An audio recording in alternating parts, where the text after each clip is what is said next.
Thinking Aloud. Conversations on the leading edge of knowledge and discovery with psychologist Jeffrey Mishlove.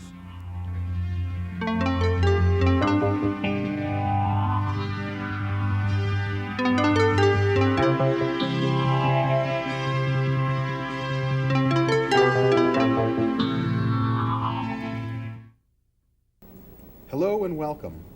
Our topic today is Francis Bacon and the Western mystical tradition. My guest, Peter Dawkins, is an architect, a Cambridge scholar, founder and president of the Francis Bacon Research Trust, also founder and president of the Gatekeeper Trust, an organization which specializes in looking at sacred architecture. Peter, welcome. Thank you. It's a pleasure to have you here. I think it would be useful in beginning our discussion to define what is the Western mystical tradition and how would it differ from the Eastern mystical tradition? Perhaps one could think of it as a more scientific approach to the mysteries, particularly when we come to Bacon's role in it. In the East, the emphasis is very much more on meditation and lifting one's consciousness into the heights. In the West, there's been more emphasis on doing that, but not staying there, but bringing the thoughts right down to earth and putting them into practice. So the practical side comes into it very much. Most people, when they think of Francis Bacon, would think of him as the founder of modern science, as a great empiricist, a philosopher who was anything but a mystic from what we typically hear of him today. And yet in your scholarship, you've come to the conclusion, not just yourself, but many scholars have come to the conclusion that he was really deeply involved in mystical thinking. He was a very profound mystic, and his writings are not easy to read, and I think this is why many people miss the point. But every other sentence virtually he makes is an acknowledgement to God, and also he always says, whenever he talks about the knowledge he gains, he says most of it comes from divine inspiration. So most of the world thinks of him as somebody who teaches the rational mind, the workings of the rational mind and so on. And they don't realize that he's really saying divine inspiration is the most important thing of all. Well, let's step back just a little, because I imagine that some of our viewers don't know anything at all about Renaissance England or who Francis Bacon was. Why don't we give them a little context? When was he born? What did he do? What is he known for conventionally? Yes, he was born in 1561, and he was born under an aura of mystery, and he maintained that mystery throughout the rest of his life. He became known really for writings produced under the name of Bacon after 1604, when King James I came to the throne. But his life during the reign of Queen Elizabeth I, which is the time when he was born, the first 40 years of his life, are shrouded in mystery. And yet when he died in 1626, all the people of the time who knew him proclaimed him as a great poet, a great writer who filled the world with his writings. But when you look at only what he wrote under the name of Bacon, it's very few books indeed. Today, Francis Bacon is regarded as one of the pivotal figures of the English Renaissance, is he not? Very much so, yes. The person who introduced empirical science to the English-speaking world. Would that be a fair statement? That's pretty fair.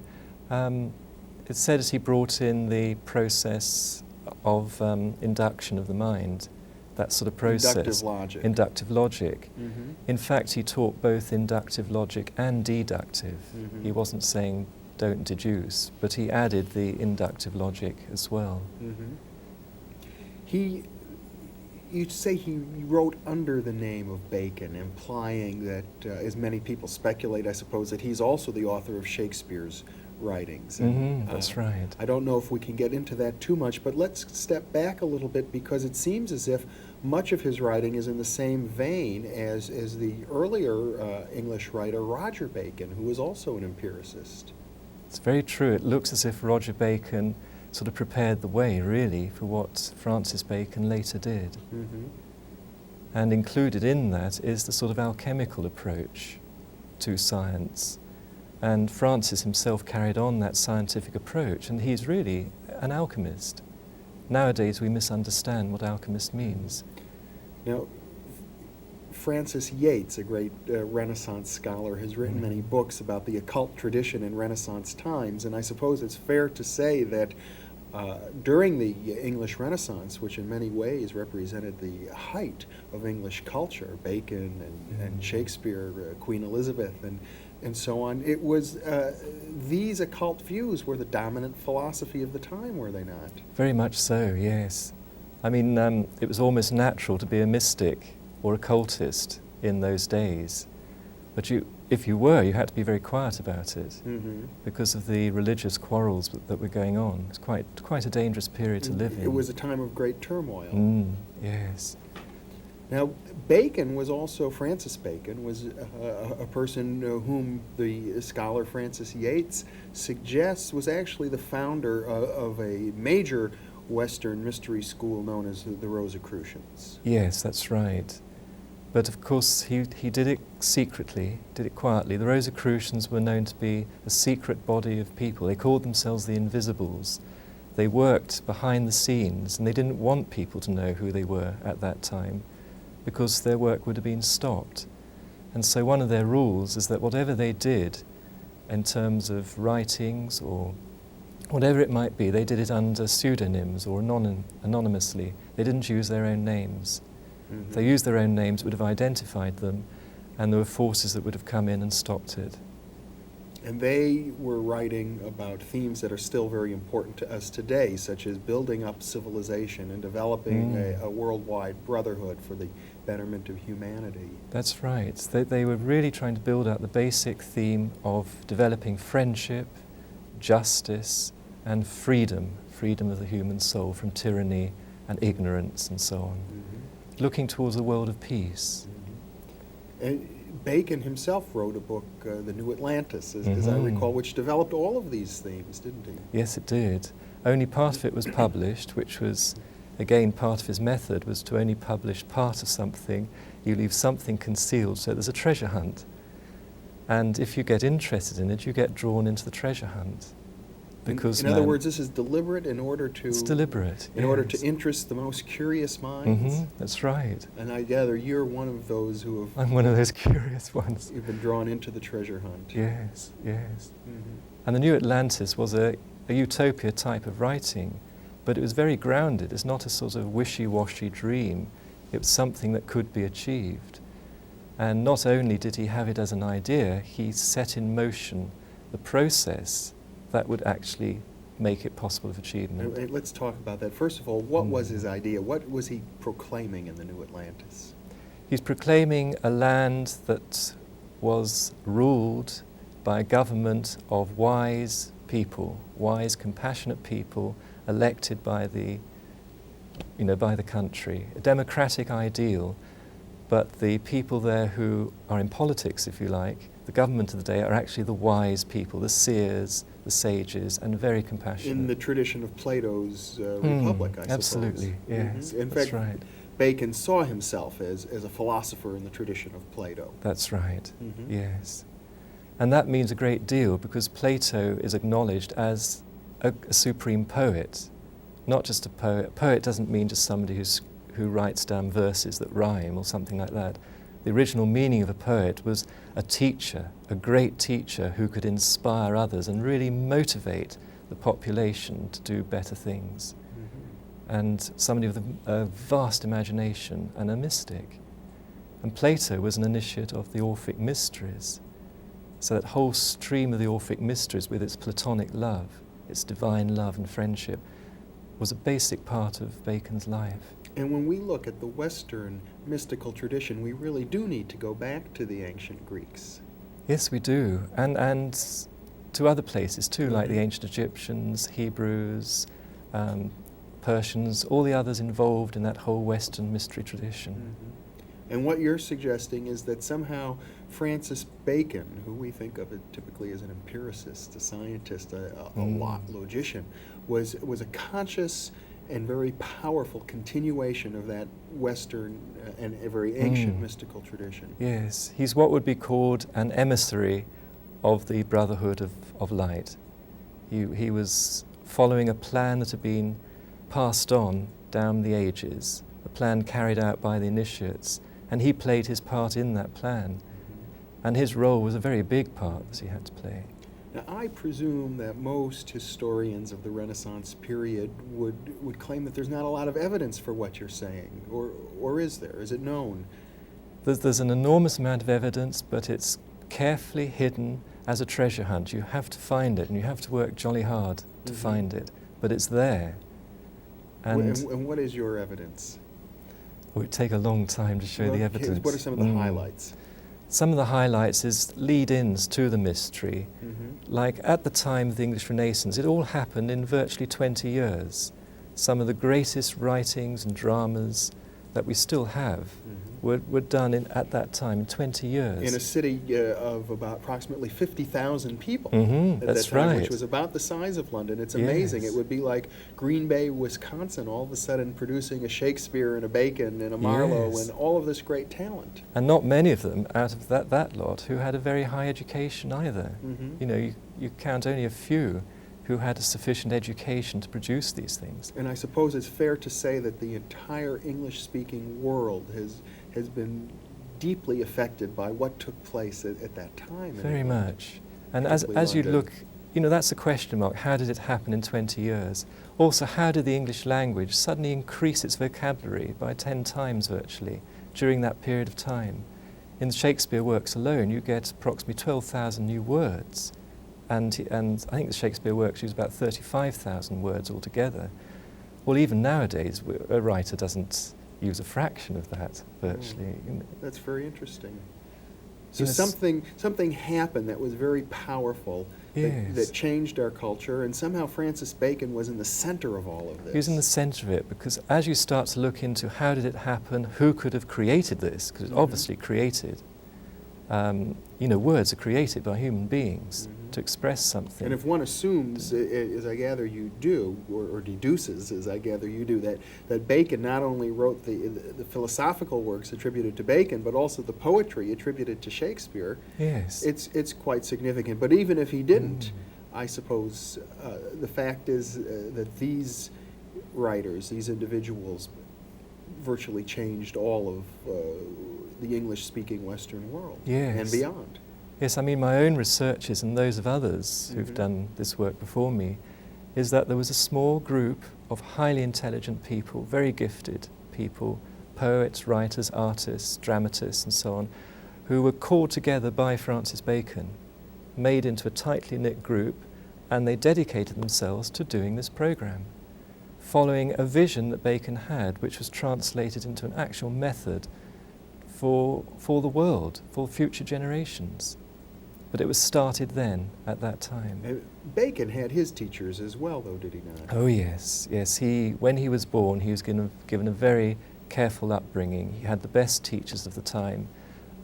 When he was quite young, well, 12 or 13, he went to university. He had his great vision at that time, his illumination, if you like, knew what he had to do. Then he was sent to France, and in banishment, really. And he spent several years in France, which he writes of as the greatest time of his life. He loved it. He fell in love with a French lady, French princess, in fact. Wanted to marry her, but found, of course, he couldn't. And once that part of his love was stopped, he put all his love into creating this program of enlightenment for mankind. A twist to the story, which I think is worth introducing at this point, is that from the perspective of people such as yourself who feel that Bacon wrote the works of Shakespeare, concealed in the works of Shakespeare in a cipher code is the story of Bacon's true life, and that he was in effect the illegitimate son of Queen Elizabeth. Yes, that's right. In fact, he wasn't even illegitimate, because she married secretly just before he was born. So in fact, he could have been named as an heir to the throne, but he wasn't. Never recognized. He was never recognized. And that whole story emerges from this treasure hunt. Yes, it does. Of clues. Yes. Found by deciphering Shakespeare's plays using ciphers that Francis Bacon was well known for generating. That's right. He joined the Elizabethan Secret Service. I think he was told to go into it, because he had such a brilliant mind, recognized from childhood. He was a genius. Mm-hmm. And the Queen and her officers used him in cipherment works. And he loved it. He loved ciphers. And he developed a lot of good ciphers when he was quite young. And then he used those in his work, not just to help Queen Elizabeth with state matters, but to put down various secrets, like the real history of the time. Also, some of his own scientific investigations, which we might call alchemical, and also to put down the wisdom traditions so that they wouldn't be lost. And scholars such as yourself who take this perspective believe that you have the codes to decipher these things. That Some he of wrote. them, Yeah. some of them. There's still some waiting to be deciphered, I'm sure. Mhm. Do you think that Bacon, with that enormous genius and vision that he had, still has developed a message that speaks to us now, 400-500 years after his life? Yes, he did. I mean, he did that deliberately. And he says himself that what he's done is for future generations and ages. Mm-hmm. And he knew what he was teaching could not be accepted by man at large at that time. So he prepared something that could be discovered later on, once the minds of most of us had got to that level where we could comprehend what he's talking about.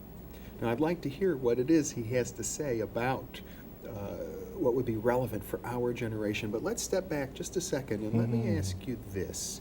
There are many conventional university scholars who study the Renaissance period, who study the works of Bacon, and they have encountered these theories, such as the ones that you're discussing. I don't believe they have accepted these theories. Why not? What is the opposing attitude?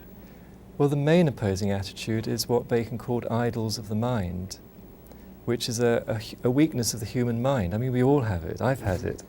And it's something we have to guard against, is that especially when we're young, we get taught certain things and we don't question it. We accept what our elders tell us. It goes into our mind and we begin to like it. And later on in our life, if that should be challenged, we want to fight back and say, oh no, you know, what I've got in my mind is right. This is the truth I have. And so we don't like challenges to it. We have in effect set an idea up as an idol in our mind and never bothered to check whether it really is a true thought or not. And this is a real weakness of our minds. And one of the things Bacon set out to change is this tendency of the human mind to do this. Because we have to be more open-minded all the time as we go along and always realize that we're fallible, that we can make mistakes in our thinking. Are there other objections to your perspective that scholars bring up? Yes, I think there are probably lots of objections, depending on who the scholar is. Mm-hmm. Are there any dominant objections? Well, I think the main objection is that, of course, with the Shakespeare plays, Will Shakespeare of Stratford must have written them because his name is on the title page. Mm-hmm. So, of course, he wrote them. Well, there's lots of people who wrote things and put names on title pages which are not their own names, but scholars studying Shakespeare don't want to think of that. They don't want to think of that possibility. They're quite happy with the situation as it is. And that's fine. I mean, Bacon set it up to be like that. He deliberately veiled himself. But the aim is one day there will be this breakthrough and people will see who the real author or authors were. I think there was a group of people who wrote the Shakespeare plays. Bacon was just the main author of them. Mm-hmm. And once you get into that, you find that that group wrote other things too under other names, like Marlowe, Greene, Spencer, and so on. All the great characters, if you like, of the time. Virtually the whole of Elizabethan and the Renaissance, the English Renaissance tradition came from this. It was created by this school, so secret school who called themselves the Knights of the Rose Cross, and they took St. George, the Red Cross or Rose Cross Knight, as their main symbol. St. George piercing the dragon of ignorance, as they looked at it, the dragon of ignorance and vice. So they were out to teach morality, and they were out to raise man's consciousness into a state of illumination.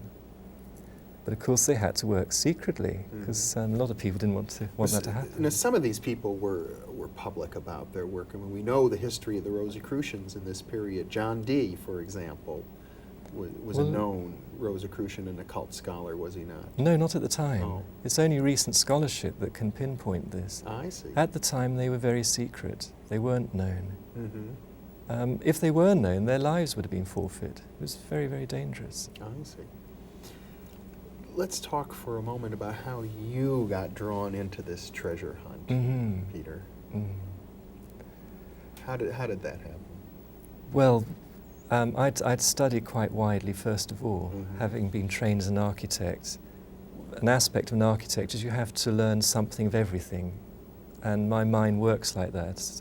I seek for a sort of universal type of knowledge. And architects were traditionally associated with the mystery tradition in the West. Yes, they were. The Masons and the cathedral architects and so on. And that's what it took me into. I wanted to learn about sacred architecture that were teaching the real laws of life in the architecture. And so I studied that deeply, and it took me into a study of the philosophies of the world and the great sages of the world and the wisdom traditions that lie behind all the great religions. So I studied that deeply and widely. And then one day we went on a retreat, my wife and I, and on that retreat was a lady who was the secretary of the Francis Bacon Society in England. And she introduced me to Francis Bacon, who I hadn't really studied before. You know, I knew of him, but I hadn't really bothered much about him. Great sort of gap in my education, that was. But what she said was so important, and I went away not really knowing what to do about this, except that I was lacking in my education about it. And I was woken up with a vivid dream. Now, I don't often remember dreams, but this one I was woken up to remember. It's quite vivid. And there was a certain gentleman making a certain gesture that was important in the dream, with a very short message to send to this lady. So I had to do this 4 o'clock in the morning. There's no way I could not do it. You were instructed in your dream to convey a message to this woman who you had met who was with the Francis Bacon Society. It was a request, but a request that couldn't be refused, you know. And I wrote, and I got a letter back from her by return of post saying, "Thank you very much. I've waited 20 years for this. Now we can begin our work." And she asked me a series of questions, and as I read them, suddenly I could answer them. Whereas, you know, a few days before probably would have been alien to me. The knowledge or the information came to you intuitively. It came to me intuitively or inspirationally, and something changed in my consciousness at that time. And it opened a doorway to another level of consciousness, which I've been working with ever since. Now let's talk about what message you have deciphered or discovered in the writings of Francis Bacon, clearly one of the great figures in the Western tradition by anybody's book. What does Bacon have to say to us today in the 20th century? The greatest message is that we should be concerning ourselves with finding the real law of life and living that truth in our lives, rather than messing around with other things. If we find that one truth, we can live everything. And that one truth he pinpointed for us as being love, divine love, which all the sages have talked about throughout the ages. You know, it sounds like the basic message of Christianity. Basic message, yes. We don't tend to understand it properly because it has such a deep meaning. It's difficult to grasp what love is. We tend to think it's a very wishy-washy emotion and so on, not worth bothering about.